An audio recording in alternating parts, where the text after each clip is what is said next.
Thank you for staying with us. Just before we dig into, we sink our teeth into the crux of the man, well, one of the topics for today. This tweet came in just about 5 minutes ago. It's from Festus Akinboyowa, and it says, our Murtala Mohammed International Airport is a disgrace. It's a gateway to our country, but it's a monumental disgrace. I almost burst into tears when I visited Nigeria last week and saw the condition of the airport. Oh dear.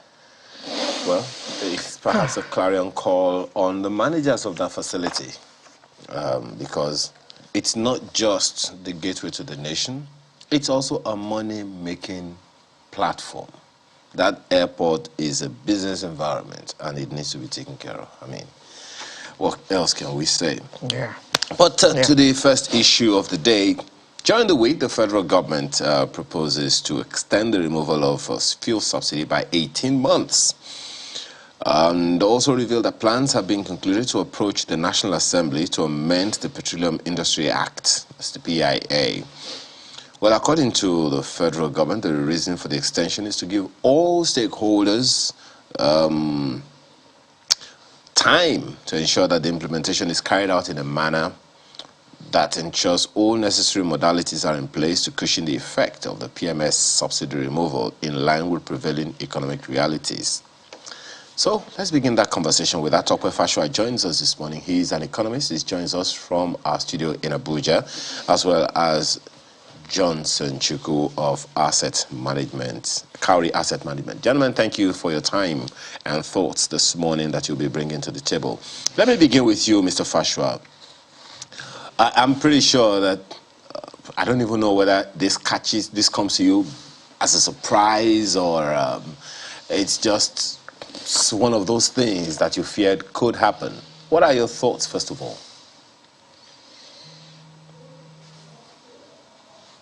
Everyone. So, well, I wasn't quite surprised because this is a very volatile and inflammable issue, no pun intended. And I think we've gone so far into the woods, retracing our steps is going to be incredibly difficult.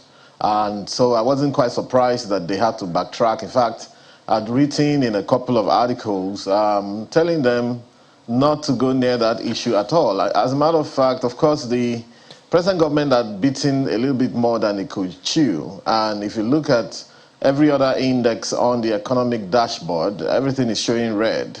And so that's not a time for you to toy with the big masquerade, the big kahuna, if you like, you know. Because if you look at other indices on the economic dashboard, see where debts are, the national debt were in 2015, see where it is today, ×4, almost ×5. See where Naira was, 220 on the streets in 2015, see where it is today, 581. See where unemployment was, 12% in 2015, see where it is today at 33%. And on like that. So when the people, you know, emotions are tinder dry. I mean, a government that goes through what happened in October 2022 should steer clear of anything that could get people on the street. Remember that it was in January 2012 that everybody went on the streets for this same reason. When Jonathan government decided to move fuel price from 65 to about 140 or thereabout, and we, you know, everybody was vehement that it should return. And at that time, we were talking about what they call the subsidy fraud, which amounted to about 2.3 trillion at the end of the day. And we couldn't even get that exact figure until Mrs. Okonjo-Iweala published a book and stated that it was 2.3. As at that time, there were different figures being bandied around. The Accountant General had a different figure, 1.7 trillion. The NNPC had 1.6 trillion. The CBN had 1.8 trillion and all of that. But today now we're talking about 3 trillion. I read somewhere that 3 trillion has now been approved for subsidy. So, so you don't want a scenario where people will troop out again. And also, when this government came, they came in with a lot of goodwill and a lot of trust, public trust, and people felt that they were going to do right by Nigerians. And so when the government increased fuel price from the then 97 to 145, there wasn't a whimper. There wasn't a whimper. And we were told then that they had already deregulated. The government again increased to 162. We were told they already deregulated until we started seeing what is called under recovery, which happens to be the new subsidy in the books. And of course, this is where we are today. So I'm not surprised at all. And I will say quickly that I don't believe that any government is going to be able to do this in this country in a long time.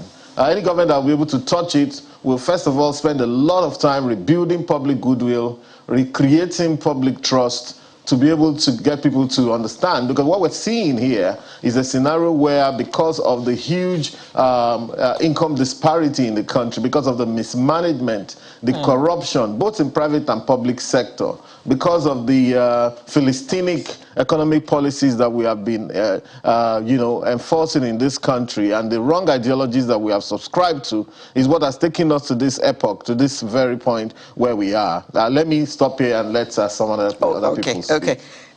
Johnson, didn't the PIA, please correct me if I'm wrong, say that certain things had to be put in place first before subsidy could be removed finally, even though, like Tokwe said, we heard some time ago when it was moved to 145, that subsidy had been removed. And then when it went further to 165, we were also told that subsidy had been removed. So what exactly are we supposed to believe? Okay, good morning, and thank you for having me. In the first place, the PIA, the Petroleum Industry Act, stipulated that 6 months, there's going to be a transition period of 6 months for Nigerian NNPC Limited to be incorporated, for the governance structure to be put in place, and then within that 6 months, the subsidy payment will cease. So that PIA made provision for that. And within that time, if you recall, the Minister of Finance, the GM of NNPC, the Minister of State for Petroleum have actually come out to tell Nigerians their palliatives, that they had set aside a specific amount of money to be paid monthly to the most vulnerable families or households. And we were actually computing that that figure they are going to pay would be about equal to the subsidy in a year, but they also said that the payment would be for a period of 1 year. So the palliative that the government was putting in place to address the most vulnerable in the society. So in any case, the PIA, in effect, will now be suspended from what the minister said. They're going to send it for amendment to the National Assembly because the exact law will be breached if subsidy is paid beyond June. But back to the substance of the issue. Chakwe had said that he did not expect he doesn't expect the government to be able to tamper with it. But the reality we are facing now is that it's an existential reality situation. We as a country cannot afford to pay subsidy continuously. If you look at the federal government fiscal framework today, you realize the government does not have 1 kobo of its own to spend on subsidy.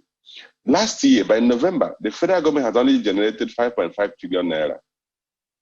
Last year, what the minister said, we paid 1.2 trillion naira in subsidy. This year, we are going to pay 3 trillion naira. And I believe that 3 trillion naira computation was based when crude was doing about $84, $83 per barrel. Today, crude is doing about $90 per barrel, which means that the subsidy computation of 3 trillion may be exceeded. The federal government, if we end up achieving the revenue we achieved last year, our total revenue this year will be at best 6 trillion naira.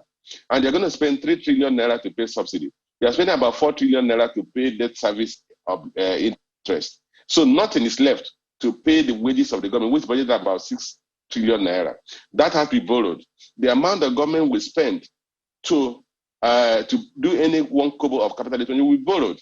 And that's assuming that we achieve the budgeted revenue of 10 trillion. If last year's figure is anything to go by, we'll achieve 6 trillion. If we achieve only 6 trillion, I can tell you that this country will borrow about 14 trillion because we have an expenditure profile about 17.1 trillion.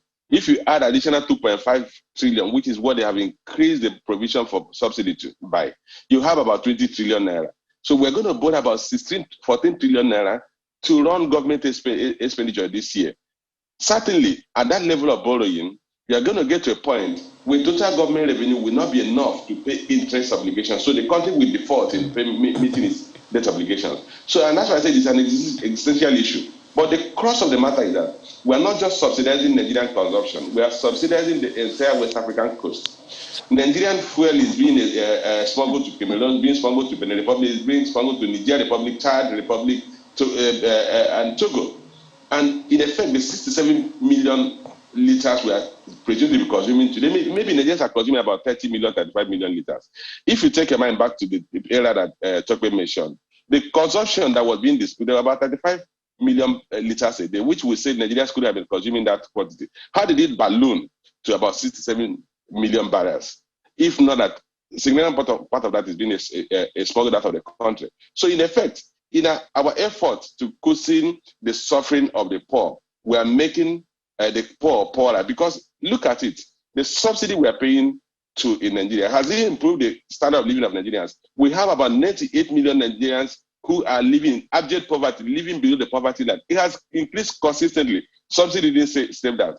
We are not able to do infrastructure. Subsidy has not saved us from that. We are not able to create employment. We have 3% unemployment. Subsidy has not saved from that. So if you are practicing, if you think you're enjoying a palliative that is worsening your situation, would you really want to continue that? My position is this: the government should look at how do we intervene in the lives of the most vulnerable through conditional cash transfer, so that the people who get the benefit of subsidy are those who are the lowest rung of the ladder, those who can afford to consume fuel. Those of you who have 4 or 5 vehicles can afford to pay for it, and they will leave this country of the burden of a financial situation that is going to lead us. Well, you know, Mr. Chukwu, the issue now, I mean, a number of people have adduced the same argument that you brought up now, but you know as well as I do that most transport vehicles also, especially the ones that do intracity in various parts of the country, also use, you know, petrol. So when you say those who have multiple vehicles, that's perhaps the private sector. But, I mean, for those who have their own vehicles. But those who ply, you know, buses, commuter buses all over the place, they use vehicles, commercial vehicles that use petrol. And it is a ripple effect. It gets expensive at the pump station. It's a natural thing to transfer the costs. Even for the private sector that you talked about.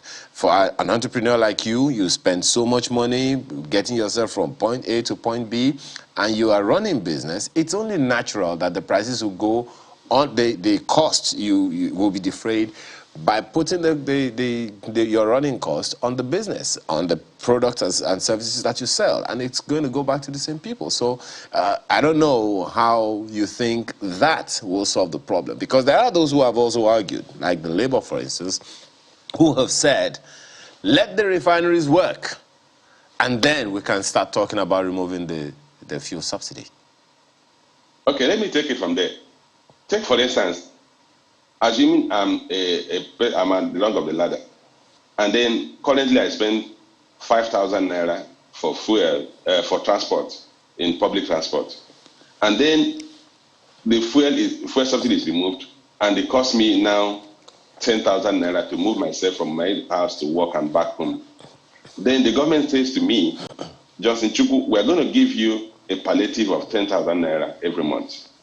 Would that palliative not help me solve that problem of increase in the transport cost, and possibly the impact of the increase in transport costs on food items? So that will mean that they have targeted me because they know I'm vulnerable. But the person like Ayo, yourself, and Alero, who are rich, they wouldn't give you this palliative because you can afford to pay it. And that way, that amount that we are spending on consumption of fuel subsidy will now go into infrastructure. They will now expand the Lagos-Ibadan expressway. They will now do standard gauge for the challenge, Mr. Chukwu, is not the idea. The challenge is the trust. And I think, let me take this to Mr. Fashua, because you spoke about that earlier, Mr. Fashua, that it's not, the idea is lofty, it sounds good, but believing the government has been an issue for a little while. This is Nigeria. Now, so, I mean, you say you're going to do this for us. Okay, we hear you. But as a friend of mine would say, we know what a man will do by what he's done before. So I think that's the issue here. I don't know what you make of that. convincing the Nigerian that this time around, what government has said, government will do as government has said, without failing and without defaulting at all? Thank you, Ayo. I don't think we know just how far gone things are. We sometimes want to live in our own little nirvana, you know, believing that things are still okay. You know, things have shifted several notches. We have eroded trust several notches. I mean, Nigerians are even a lot more tribalistic, religionistic, and all of that now than they were 6-7 years ago. Not to talk of maybe 15, 20 years ago. So you have to understand, these are matters of public policy, to know exactly where are you coming from, where are you exactly, and where do you intend to go. So that trust, again, has to be painstakingly built. Okay, so the kind of things we probably want to see in government is like what Soludo said they will do in Anambra State. I'm going to come into government and all my cars will be innocent. And all my clothes will be in Akwete, from Akwete in Anambra State.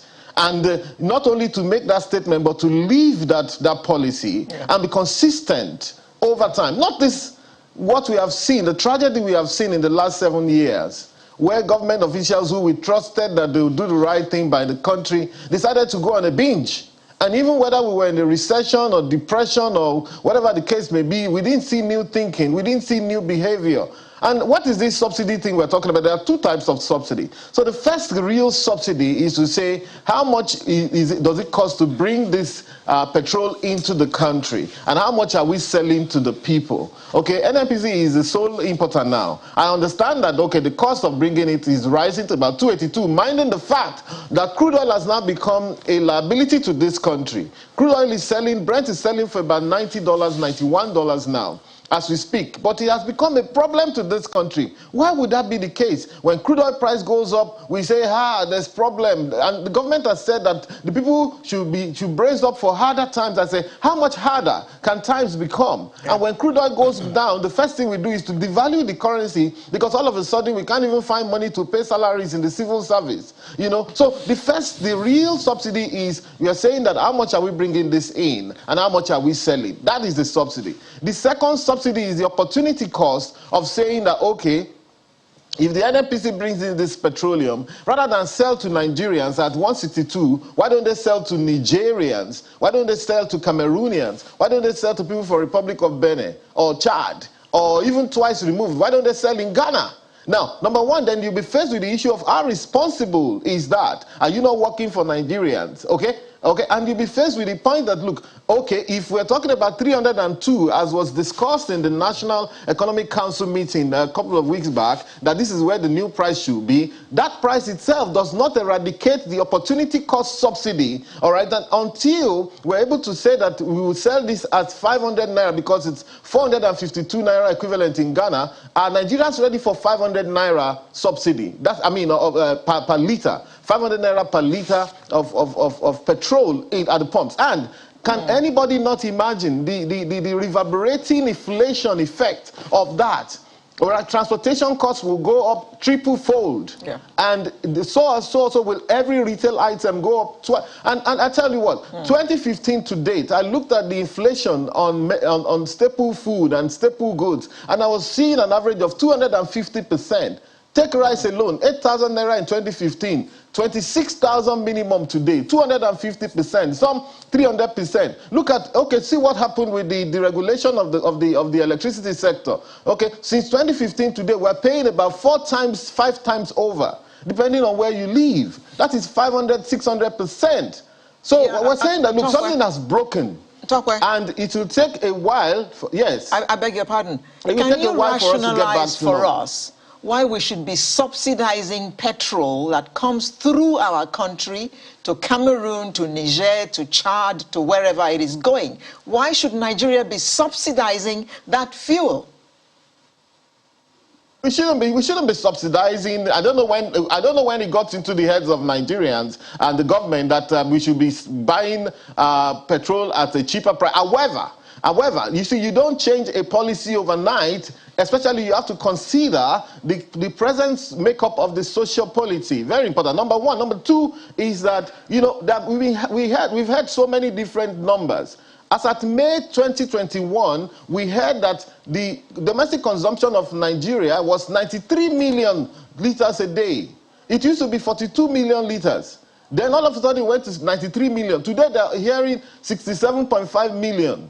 So look, there's total opacity in that sector, and no average Nigerian can engage with it. And what we're saying about deregulation is this: that the price of petrol in VI will be different from the price of petrol in Agege, not to talk of the price of petrol in Ibadan, in Oshogbo, in Ilorin, or the north of Nigeria. A lot of things are going to be, that's one. So that we have to understand exactly what we're talking about, that this deregulation is a very, very dicey policy. It's a very, and it has effect all through the country, all right? So we need to know. And secondly, that we're not talking about the, what do we do with the catalyzation of that sector? Are we going to be left to the fangs of monopolies and oligopolies, a few people who band together and sell at whatever price they wish for us? That's the thing. But are we ready for that? My apologies, Mr. Government going Fasho. to throw Nigeria into the fangs of these people? My apologies. If we take the example of the liberalization of the telecom sector, I think it's only a matter of time, because there will come someone like the Globalcoms of this world who will come and literally blow up the sector till the prices will be reduced to smithereens, as it became eventually. I'm sure you know what I'm talking about. But let's talk solutions now. This policy is a must-do. I mean, it dates back to 40 years. Yeah. It's something that has to be done. Wasting trillions of naira to pay subsidy, and at the same time, in the same budget, spending trillions of naira to service our debts.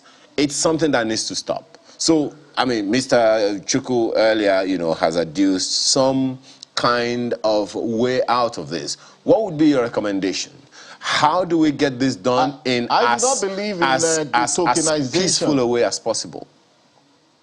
Yes, I do not believe in the tokenization of the problem, paying tokens to people. As suggested by the Minister of Finance the other day, we realized that she was proposing a yearly payout of 2.4 trillion in handouts, which, when you're paying people cash and whatever, the same opacity comes in, the same corruption comes in. Yeah. Nobody is sure who gets that money. And you can come back and say, okay, sorry, we paid 2.4 trillion in tokens to people. I don't believe in that. We need to think deeper in this instance. Okay? I don't believe in the tokenization of it. I also don't subscribe to that now cliched statement, just fix the refineries. What have we been doing that we haven't fixed the refineries since? How come in this country we've been teaching petroleum economics and petroleum engineering for ages now, for decades now? There's no university in this country that has a small refinery that can actually refine 1 barrel. Then we probably have to go back to those boys in the Niger Delta and say, what exactly are they doing? How can whatever they are doing be standardized? They have shown us that refining petroleum is not a big deal. Okay, so are we going to do that? We need a profound, truthful policy now going forward, not to put money in people's pocket and say that we have given them 5,000. Look, if they give people 5,000, 10,000 naira, that money will erode in one day with the kind of inflation that will come in as a result of the reckless, of course, they can't do it anymore, the reckless total deregulation. And the people that will come on the street in protest will be, will make EndSARS a child's play. Of course, they know better than to try. And in fact, the government got some security reports that made them backtrack on this issue.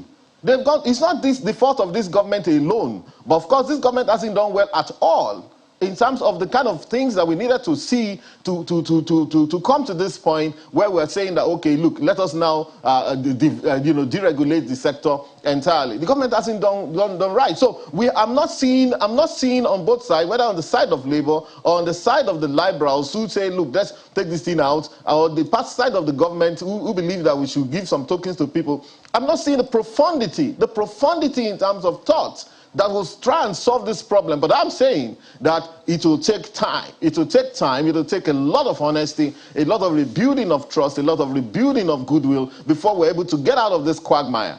Until then, the same people who are ripping off Nigeria, who ripped off Nigeria in 2012, 2011, will continue to rip off Nigeria because we're hearing 3 trillion now. Okay, if we protested on the basis of 1.8 trillion, 2 trillion, then now we're hearing that the government has approved 3 trillion. That means, I mean, we're just here, you know, and they're doing whatever they like with us. Okay. So we need to perform thoughts, and this is something that people have to sit down, all stakeholders will come to the table and say, listen, this is what will solve this problem. But remember how I define subsidy in 2 ways. If we're talking about the subsidy, that is the opportunity cost, it's a different ballgame entirely. Okay, all right, Mr. Fashua. Mr. Chukwu, at the crux of Labour's protestation is the fixing of the refineries to get the refineries back up. Let us assume that the refineries were working now. In what way would that affect supply, price of petroleum products? Okay, just for the academic reason, we say I assume the refineries are working, but the refineries are not going to work. But for academic reasons, let's assume the refineries are working. Crude is sold in dollar. Yes. Crude is an international product. And the crude that we consume here, or we produce here, are produced in joint venture between international oil companies and federal government, eliminated by NNPs. So what that means is that whatever is produced, the co-owners of that crude expect a dollar global market equivalent value for it. So if we have the refineries working in the country, and we have to take the crude from the IOCs, that's international oil companies, Shell, Chevron, Mobil, to refine here. The federal government has to pay them their own counterpart value of that crude in dollars. In dollars, okay. So if crude is trading for $90 today, and their share is 45%, the federal government will give them 45% of the $90 per barrel of crude that is refined locally. What would that mean is that the federal government, if we continue to sell at the current price, there will still be a subsidy which the federal government will absorb. The difference will be that that subsidy may not be at the same level as it is today, because the cost of logistics of bringing in refined petroleum products, shipping, insurance, the duty fee, and throughput will be saved. So you land at a cost that is not as high as it is today, because those operational costs are added to the cost of refined petroleum product before you arrive at the pump price. So that's one. But let me not take it fair to mention the fact that everything in life has its own lifespan. The refineries we have, I think the first one was built around 1965. They are all due for scrapping. And if you recall, General Sani Abacha gave out contract for the retrofitting and turnaround maintenance of the refineries. It didn't work. Babangida, Obasanjo came. Absamad came. It didn't work. Obasanjo came. For 8 years, it didn't work. Yar'Adua came. It didn't work. Jonathan came. It didn't work. Under the current president, if you remember, the Minister of Petroleum and the former GMD of NNPC gave a commitment that, and the timeline that, if he failed to fix the refineries, he was going to scrap them. That timeline came and passed. It wasn't fixed. We have voted on now about 1.5 billion naira. And wasn't scrapped. We have voted on now $1.85 billion to fix the refineries. And that is, for me, stealing money, in good money after bad money. The refineries have passed their useful time. Their FCC, that's the flue cracking catalytic devices, are no longer in tandem with current practice. Even if you tried, like what Kachuku said, the problem we're having is that if you put in a barrel of crude into our refineries, and the byproduct is lower, the value of the byproduct is lower than the cost of the crude, because they are inefficient. They are old systems. We need to scrap them. So let's not continue to fool ourselves as if we fix the refineries. If we bring the right policies, the refineries, private sector refineries will come up. We have issued more than 42 licenses for refineries. None of them has come up, other than Watersmith and Niger Delta refinery. And both of them are refining only AGRO, because the cost of refining up to fuel PMS is quite expensive. And they can't even, nobody will put the refinery and refined fuel in a market where you are going to depend on government to buy the product from you. So the refineries, the old refineries are not going to work. With that policy, new refineries will come up, and they will begin to domesticate refining product in the country. Mr. Chukwu, so where do we go from here? I'm not I'm bad at math, so I'm not going to even try to do any calculation. But from the basics that I see, 3 trillion naira for subsidy is what the NNPC has requested according to the finance minister. And we are subsidizing, well, we're servicing our debts. At how much now? Something going to maybe 3 trillion naira, 6 trillion naira recurrent. And this recurrent is not even producing anything. It is just, well, literally, I don't even know what English word to use. So this needs to stop. So what do we do now? How do we get out of this quagmire? Because unless we do, I don't even know how much worse this can be. The scenario that was it you or Mr. Fashoa painted the other time, that if we start to default on paying our debts, it's going to be a lot worse than what we have on our hands now. What do we do now? I did. Okay, let me take it from there, and thank you for that question, because that should be the focus of our conversation. In the first place, I'm going to give us a graphical illustration of where the country is. Assuming you, Ayo, is currently earning 550,000 naira a year. You have budgeted that your salary to increase to 1.7 million naira this year. But last year, you spent for 1.4 million naira to pay your children's school fees, pay in a very expensive accommodation, drive a Lamborghini because you like lifestyle. And then this year, you have projected that your salary will now increase to 1.7 million naira. But your salary last year was 5.5, and they didn't increase it to your 1.4 million you have projected. Now, your child comes to you and says, look, I need to go to Harvard. The other one says, I'm going to Cambridge. So you now need to increase the amount you are spending on them by another 2.5 million naira, by 250,000 naira. So, in effect, your current expenditure will increase from 14, because you have also budgeted, you're going to buy a lot of things. So you plan to spend 1.7 million this year. So you're now going to increase it to 2 million, but your salary is still at best 5.5 to 6 million. So last year, you borrowed 10 million, 1 million to service your lifestyle. This year, you want to borrow 1.4 million. And your salary is not increasing. And you think one day they will not come and sell your property and take your children in bondage like it used to happen in the old Jewish era. And you are hoping that you are doing your children any favor. Instead of telling them, go to Unilag, it's a federal government school. I can afford to pay that. And that's the situation Nigeria has found itself. So the first thing to do is that we need to eliminate those things that are avoidable. The subsidy as it is today is something that is an inevitable evil we must face. It's like akin to somebody who had a fracture. You have your bone broken. They tell you if you go for bone setting, it's so painful. So let's give you Panadol so that the pain will moderate. And then you keep taking Panadol. You know what will happen? The bone will rot and that leg will be amputated. That's how we're heading towards. So the first thing, starting point is this. Let's agree the most vulnerable in the country, the people who will be most affected. How do we help them to overcome the problem in the interim? 2, how do we ensure that we restore public confidence to the government? That would be that let them work their talk. If you say if we save 3 trillion, by the end of my apologies, my apologies, Mr. Shugu. I think we've run out of time, but I think there's something that you both gentlemen have agreed on this morning, and that is to, first of all, as a matter of priority, rebuild public confidence in government. Without rebuilding public confidence in government, which government has to do itself by, taking some steps, what's that word now?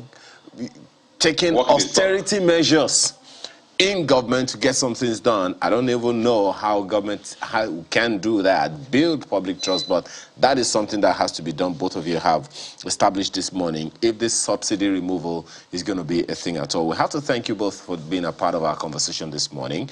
Johnson Chukwu is Chief Executive Officer, Cowrie Asset Management Limited, as well as Tokwe Fashoa, who is an economist. Thank you, gentlemen, for your time and your thoughts this morning.